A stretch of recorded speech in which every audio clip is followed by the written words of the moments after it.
বড় প্রবলেম বলতো, মেয়েরা যারা নিজের পায়ে দাঁড়ায় না, মানে যারা কোনো কাজ করে না, তারা আমাদেরকে দেখলে বলে ইস তাদের লাইফটা কি সুন্দর, তারা কত ভালো আছে, নিজের পছন্দের মতো জিনিস কিনতে পারে। বাবা মার টাকায় ফুটানি করতাম, ওটাই আমাদের লাইফ বেস্ট ছিল।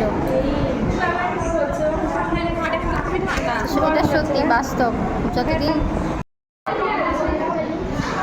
মেয়েদের লাইফে সব কিছুই প্রবলেম, মানে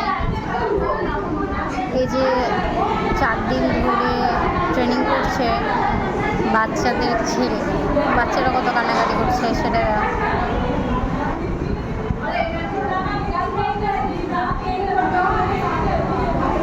তবে এটা শুধু হাওয়া নয়, এসির হাওয়াটা টানছে বলে গেছে হাওয়া।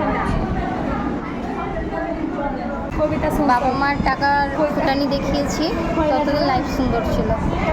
এখন নিজে টাকা ইনকাম করলেও না সে সুখটা পাওয়া যায় না।